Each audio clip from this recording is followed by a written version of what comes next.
आपकी शादी कब होगी, कौन से साल में होगी, कौन से महीने में होगी, इसके बारे में आपको बताने वाला हूं। क्योंकि इस प्रश्न को लेकर के मेरे पास बहुत ज्यादा फोन कॉल्स आते रहते हैं और मुझसे पूछते हैं कि पंडित जी हमें ये बता दीजिए हमारी शादी का योग कब बन रहा है।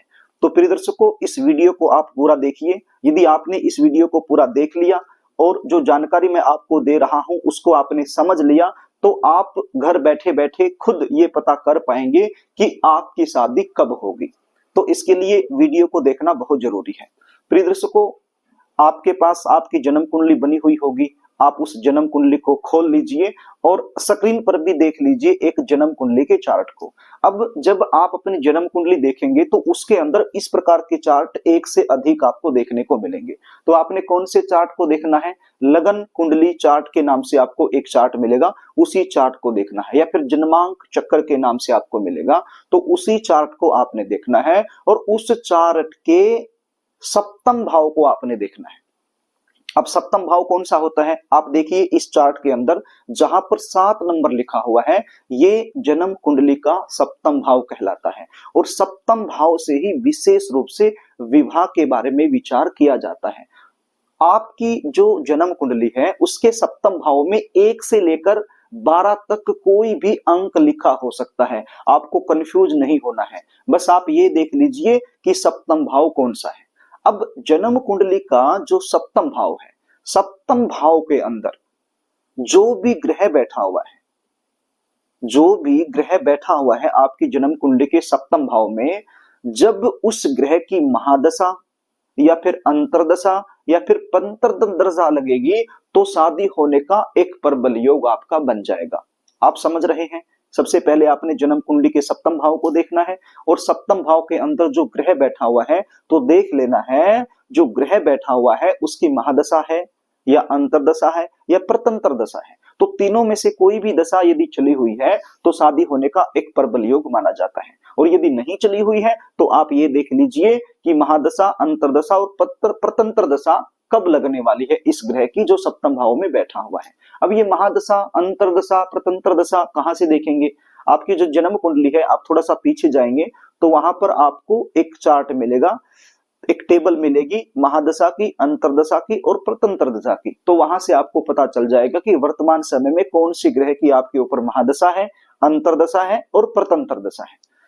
अब मान लीजिए आपकी जन्म कुंडली का जो सप्तम भाव है, सप्तम भाव के अंदर कोई भी ग्रह नहीं बैठा हुआ है, तो ऐसे में आपको क्या देखना है? सप्तम भाव के अंदर जो राशि है उसको आपने देखना है। अब मैंने आपको बताया कि सप्तम भाव में 1 से लेकर 12 तक कोई भी अंक लिखा हो सकता है। तो अब आपको ये पता होना चाहिए कि जन्म कुंडली के सप्तम भाव के स्वामी कौन ग्रह बनते हैं।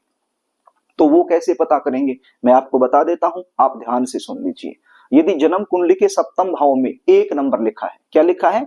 1 नंबर यदि लिखा हुआ है तो यहाँ के स्वामी मंगल देव बनेंगे। यदि 2 नंबर लिखा है तो शुक्र देव बनेंगे। यदि 3 नंबर लिखा है तो बुध देव बनेंगे। यदि 4 नंबर लिखा है तो चंद्र देव बनेंगे। यदि 5 लिखा है तो सूर्य देव बनेंगे। यदि 6 लिखा हुआ है तो बुध देव बनेंगे। यदि 7 है तो शुक्र देव। यदि 8 है तो मंगल देव। यदि 9 है तो देव गुरु बृहस्पति। यदि 10 है तो शनि देव। यदि 11 है तो भी शनि देव। और यदि 12 नंबर लिखा हुआ है तो देव गुरु बृहस्पति यहाँ के स्वामी बन जाएंगे। तो आप देख लेना कि कौन सा नंबर यहाँ पर लिखा हुआ है, तो आपको पता चल जाएगा कि सप्तम भाव के स्वामी कौन से ग्रह बनते हैं। तो अब ये देख लो कि सप्तम भाव का जो भी स्वामी ग्रह आपको मिला, उस ग्रह की महादशा, अंतरदशा या फिर प्रतंत्र दशा जब भी आपके ऊपर लगेगी तो शादी होने का एक प्रबल योग माना जाएगा। और कैसे देखना है? मान लीजिए गोचर करते हुए देवगुरु बृहस्पति या फिर शुक्र देव आपकी राशि में प्रवेश कर जाए, क्योंकि सभी ग्रह चलायमान हैं, गोचर करते रहते हैं। तो गोचर करते करते यदि आपकी राशि में वो प्रवेश कर जाते हैं तो भी शादी होने का एक प्रबल योग माना जाता है। तो आप अपनी जन्म कुंडली को देख सकते हैं कि आपकी जन्म कुंडली के अंदर वर्तमान समय में कौन सा ग्रह कहां पर चला हुआ है, तो उससे भी आपको ये पता चल जाएगा कि आपकी शादी होने का योग चला हुआ है या नहीं चला हुआ है, और यदि नहीं चला हुआ है तो कब चलेगा। आपकी जन्म कुंडली के अंदर आप ये देख लीजिए कि शुक्र देव कहाँ बैठा है। मैं अगले नियम की बात कर रहा हूं। आपकी जन्म कुंडली के अंदर आप ये देख लीजिए कि शुक्र कहाँ पर बैठा है। ये जो मैं बता रहा हूं ये लड़कों के लिए है, ये पॉइंट मैं बता रहा हूं ये लड़कों के लिए है, इसके बाद लड़की के लिए भी बताऊंगा। अब मान लीजिए लड़कों की कुंडली के अंदर हमने देखना है शुक्र को, तो शुक्र से 7 घर आगे चलकर जो भी ग्रह बैठा हुआ है या फिर 7 घर आगे चलकर उस भाव में जो भी राशि बनी हुई है उस राशि के जो स्वामी ग्रह बनते हैं, यदि उनकी महादशा, अंतरदशा या फिर प्रतंत्र दशा आ जाए तो भी शादी होने का प्रबल योग माना जाता है। अब मान लीजिए लड़की की कुंडली है, तो लड़की की कुंडली में गुरु से देखना है, तो देवगुरु बृहस्पति जहां पर बैठे हुए हैं ठीक उससे 7 घर आगे जाकर आप देखिए कि कौन सा ग्रह बैठा हुआ है, या फिर 7 घर आगे जाकर आप देखेंगे कि राशि कौन सी लिखी गई है, तो उस राशि के स्वामी की महादशा, अंतरदशा या प्रतंत्र दशा चली हुई है या चलने वाली है, तो उस समय पर शादी होने का प्रबल योग माना जाता है। तो इस प्रकार से आप देख सकते हैं कि आपकी शादी कब होगी, कौन से साल में होगी, कौन से महीने में होगी। प्रिय दर्शकों, और भी बहुत सारे सूत्र हैं।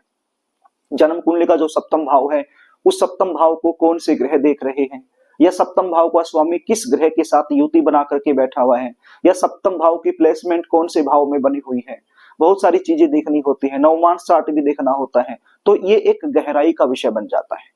यदि आप गहराई से अपनी जन्म कुंडली का विश्लेषण करवाकर मुझसे जानना चाहते हैं, संपूर्ण जानकारी लेना चाहते हैं, जीवन साथी कैसा मिलेगा, शादी कहाँ होगी, जल्दी शादी होने के लिए क्या करना चाहिए, शादी होने का योग कौन से महीने में, कौन से साल में बन रहा है, शादी के बाद का जीवन कैसा रहेगा, जीवन साथी का नेचर क्या रहेगा, यदि ये सारी जानकारी आप मुझसे लेना चाहते हैं तो स्क्रीन पर व्हाट्सएप नंबर आपको दिखाई पड़ रहा है, तो व्हाट्सएप नंबर के जरिए आप अपनी जन्म डिटेल मेरे पास लिखकर भेज सकते हैं और साइंटिफिक तरीके से जन्म कुंडली का विश्लेषण करवाकर संपूर्ण जानकारी आप मुझसे प्राप्त कर सकते हैं। तो प्रिय दर्शकों, यदि कार्यक्रम आपको अच्छा लगे तो इसको लाइक कर देना, इस वीडियो को लाइक कर देना, इसको शेयर भी कर देना ताकि किसी जरूरतमंद के पास ये वीडियो पहुंच जाए। तो प्रिय दर्शकों, आज के लिए बस इतना ही, आगे फिर मिलेंगे, तब तक के लिए नमस्कार।